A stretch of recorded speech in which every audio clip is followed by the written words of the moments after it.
Well, hello, and welcome, day 11. Today I will share with you my 10 home maintenance postulates, my home maintenance ideas, and I'd like to stress that it's home maintenance, it's not home cleaning. Because you can clean all you want, scrub the surfaces endlessly, and drive yourself nuts. But let's face it, your home will never be perfect. And number one of my ideas, so number one on my list is the right mindset.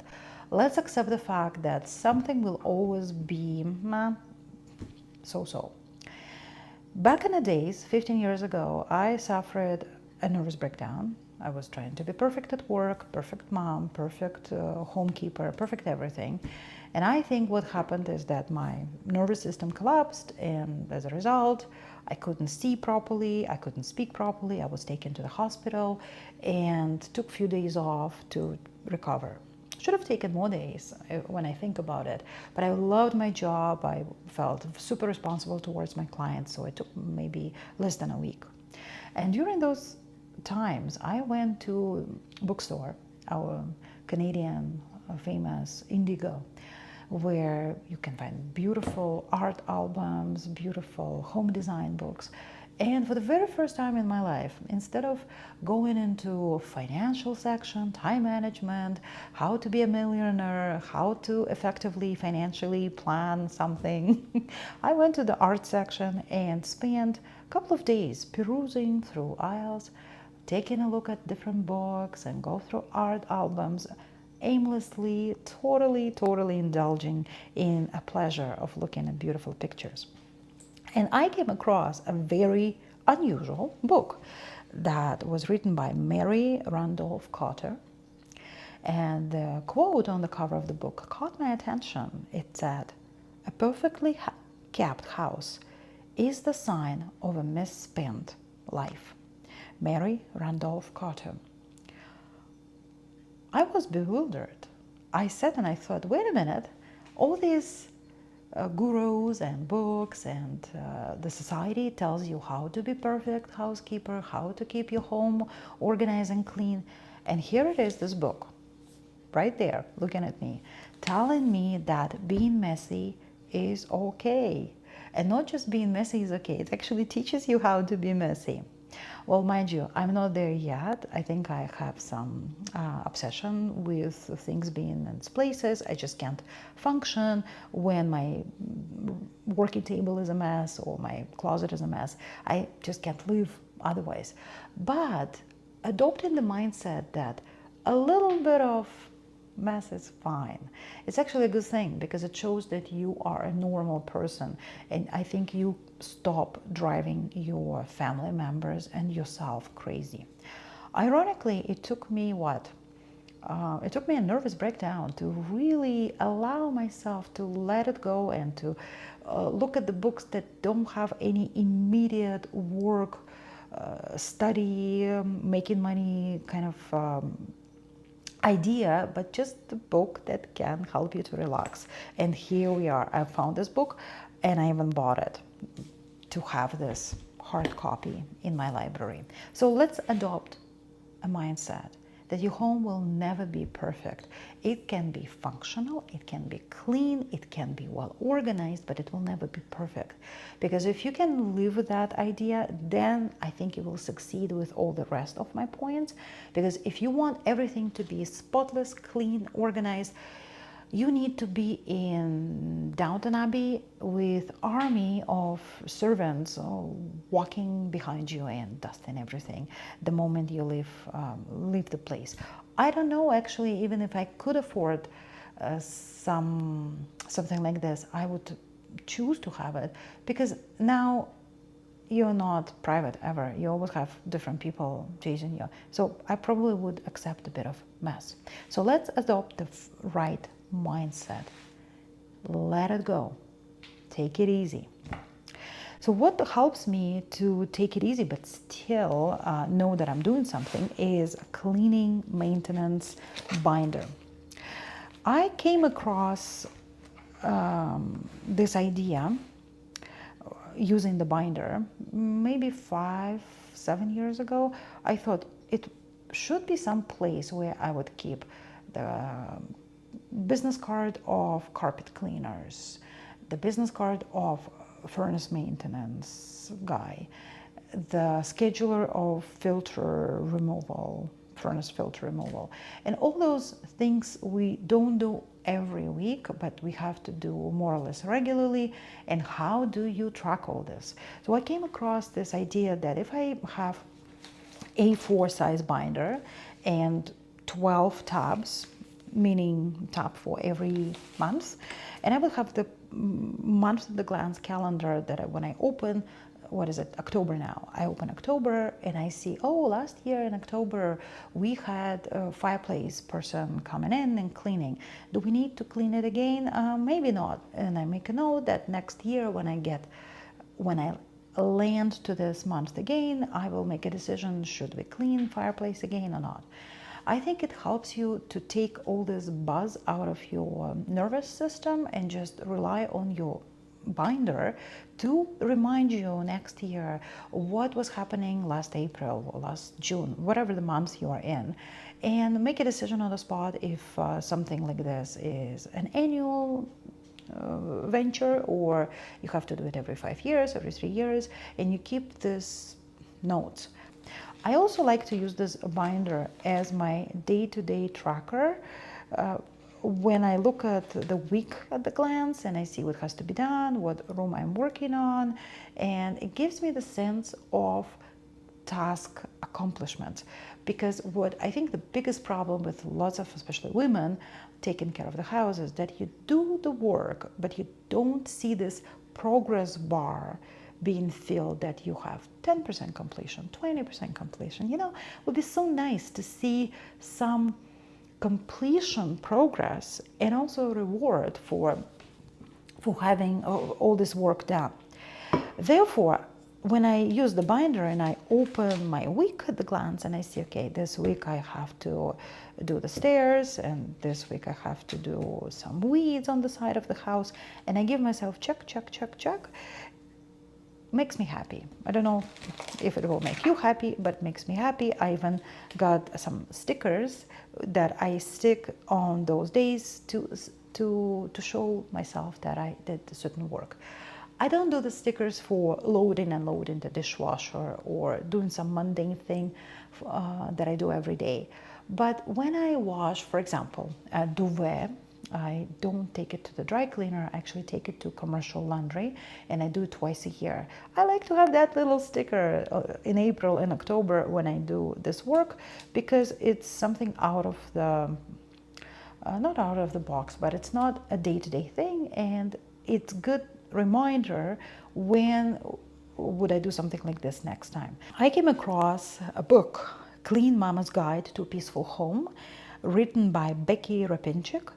And as I went through the book, I thought, oh, Jesus, I should have written a book like this, because Becky is using the same systematic approach to cleaning, except her way is that you designate one day of the week to a specific chore. For example, Monday, you clean toilets and you wash towels, and you do it everywhere in the house. Next day, let's say Tuesday, you sweep the floor everywhere and you, let's say, vacuum it. Then on Wednesday, you do the bedding, and you get the point. So she separated monthly chores, weekly chores, and of course daily chores, such as load and unload and dishwasher. In her example, it's also laundry. Of course, if you have small kids and if you have a big family, probably laundry is a daily thing. For us, it's not, it's weekly. And I think it's genius. And her system, I have to admit, is way more productive and way more effective, because you get one chore and you do it everywhere in the house. What I choose to do, I actually pick one area in my house and just do all things in it. Decluttering, thinking if it's optimally designed, maybe I have to sell something, maybe I have to buy something for this area. I just find it more fun. But just to be clear, that Becky's approach, one chore per day everywhere in the house is way more effective than Tatiana's approach, all chores in one area of the house. Which leads me to my next, number 3 point, is a floor plan. I took a copy of a builder's floor plan for my house, laminated it, and actually keep it on the side of the fridge. I don't like keeping anything on the cover of my fridge. I actually always try to discourage people using magnets, but this is the magnet I do allow, one of few, on the side of the fridge. So it has the floor plan. And what I choose to do, 1 week is not enough to go through all the house, but 2 weeks is optimal. I separated the area of my house, the main floor, the loft upstairs, basement downstairs, backyard, garage. I look, and with the floor plan, it's easy to do that because you don't have to visualize it in your mind. You actually have it in front of you. So I divided it into 14 small areas and designated 1 area per day. So the floor plan allows me to get that joy of home maintenance by seeing this progress bar being gradually filled, because I highlight the area that it's done, and tomorrow I'm really looking forward to move on to the next area and see, oh, can I improve anything here? Is it something that should be discarded, decluttered? Can I optimize it? Maybe I can sell a few things on Facebook Marketplace. And this way it's fun, it's a bit creative, I would say. Yeah, it is creative because you can move pictures on the walls. You may not just dust everything and clean everything, but think critically, what can be done better about this area in the home. Number 4, I don't know why it took me almost 45 years of my life to come up with something simple and something effective like a cleaning caddy. I always had my cleaning shelf in the garage, and I was running back and forth to get the cleaning supplies, cleaning products, do it and put it back. Until I saw someone else's video and I thought, yeah, actually it's a very good idea to have a caddy that has your basic staples right in it. And I keep a caddy like this. That's my lovely farmhouse style caddy in every sink in the house. So I just have a few of them, probably 4 or 5, and I have it in the kitchen, I have it in the guest bathroom, I have it in the master bathroom, I have it in the bathroom upstairs. So every place that has a sink has this downstairs. And what I have in my caddy is a stain remover, which I make myself. That's my next point. I have all-purpose cleaner, I have Windex, kind of windows, mirrors, and the cloth. Pretty much this is it. Oops. And the duster like this. It makes life so much easier because sometimes I could be in the bathroom and I see that the mirror is dirty. I actually counted. It takes 18 seconds to sprinkle Windex, wipe it, and now you are happy that it doesn't bug you to have that stain on your mirror or something, what have you. Where before I would go to that shelf in the garage, look for that solution, look for the fiber cloth, go back to where I saw the stain, and I could be distracted in the process because I would see something that would distract me, or the phone call comes in, or email beeps, and then I forgot what I was doing.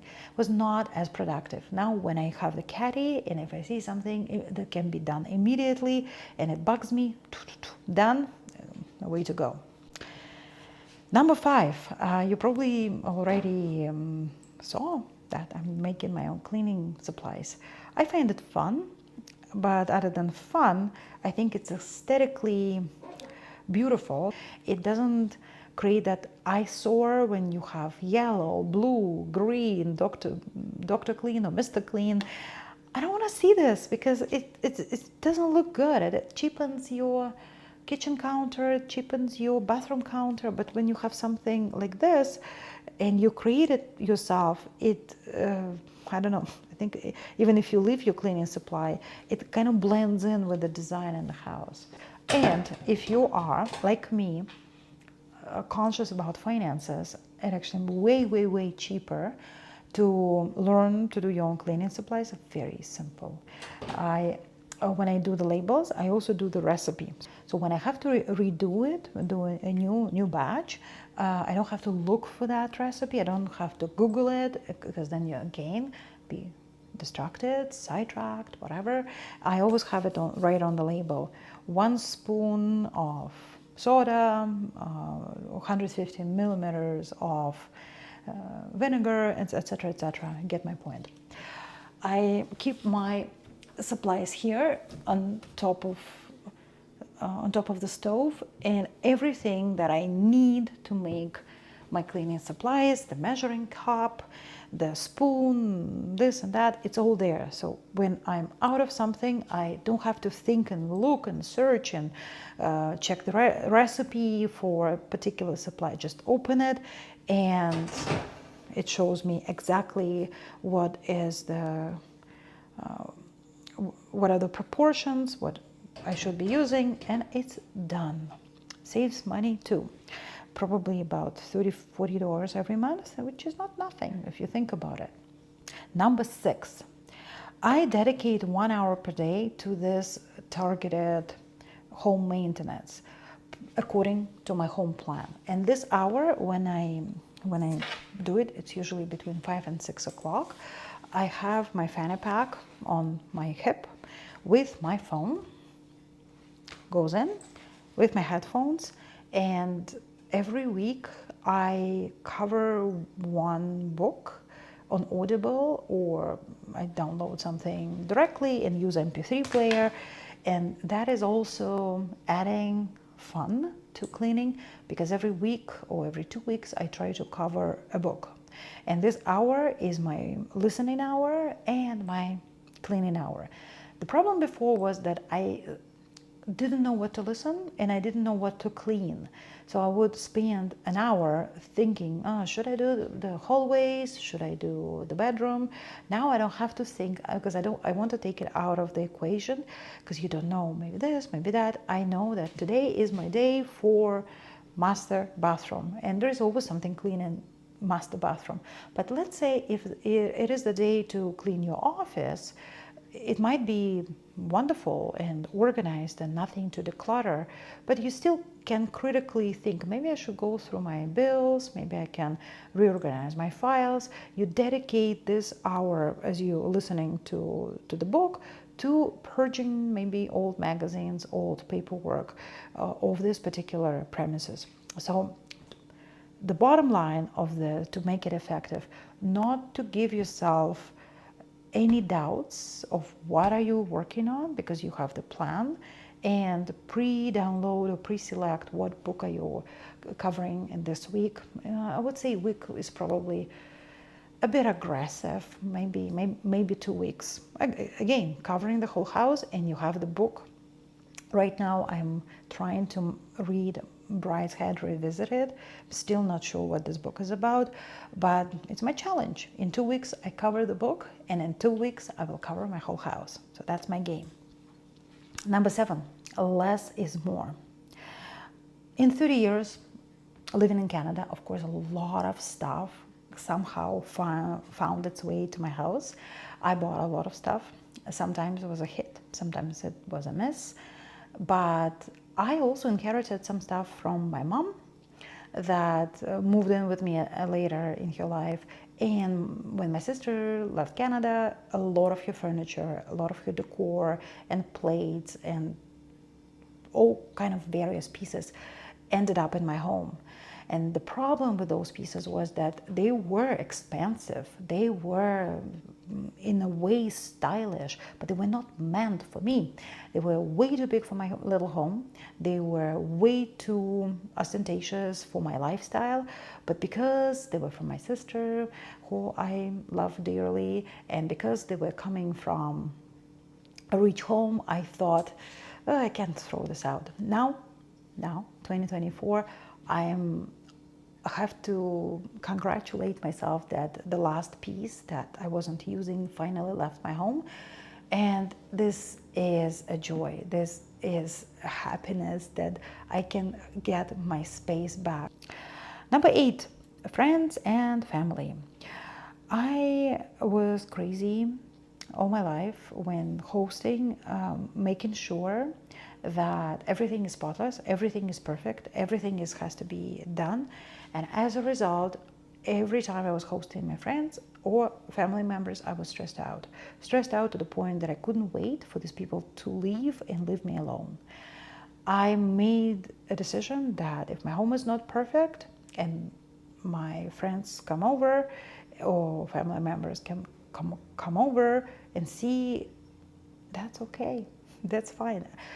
I know that I go through everything in 14 days, and if it happened to be a bit messy, I'm not gonna sweat it, because let them see how I live, and I want to enjoy their company. I want to enjoy conversation. I don't want to be wiping, scrubbing, making sure everything is perfect, because that's not the point of having people over. All right, number 9, delegate.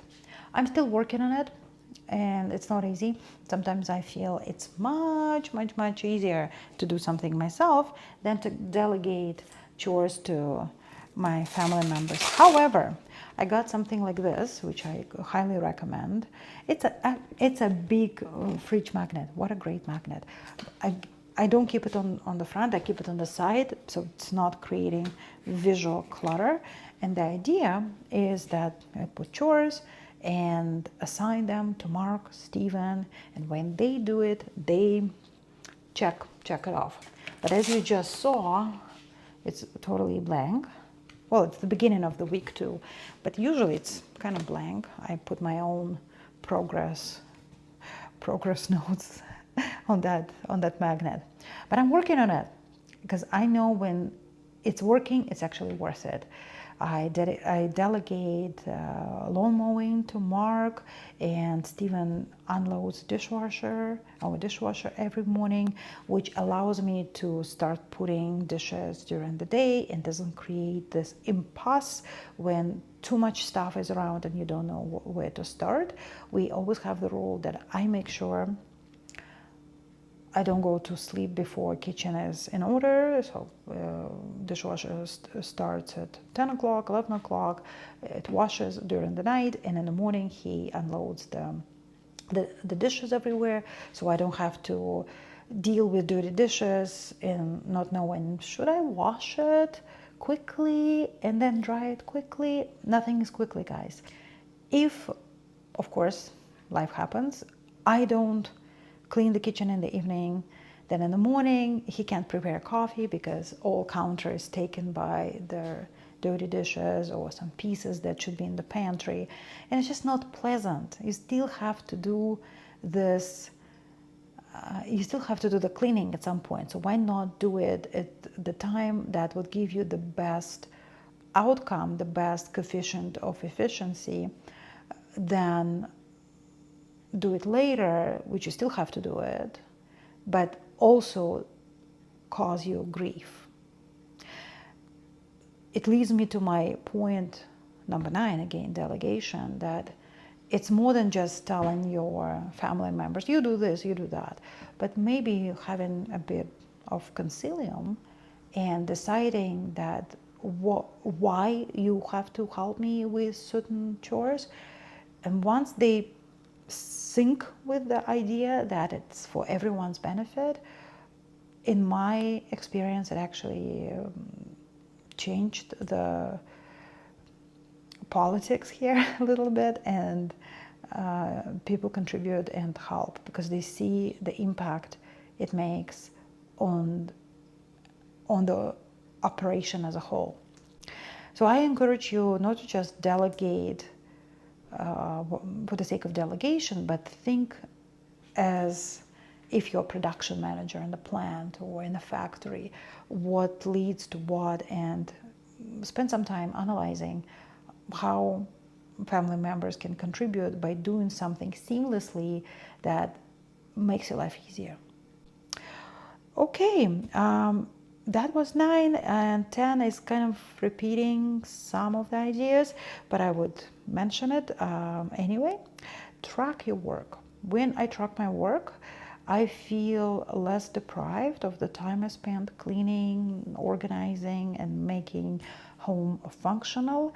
And it also shows your family members how much work you do, how much work everybody does for if they participate. But it's easy not to see what you do if you don't track it. And again, the binder, your weekly calendar or monthly calendar, whether you will be using stickers or you will be using some notes, will be a great indication of the work done. And on top of that, if you can have cleaning plan and a reading plan and do it together, every book read, every podcast listened to will be in a way this tracking of your progress in cleaning, instead of thinking, gosh, I spent 12 months cleaning this house, and you would be saying, I mastered 24 books this year, and those are the books that I covered, which I think gives you pride and joy and satisfaction. This was Tatiana Terakova, and see you on day 12. Bye for now.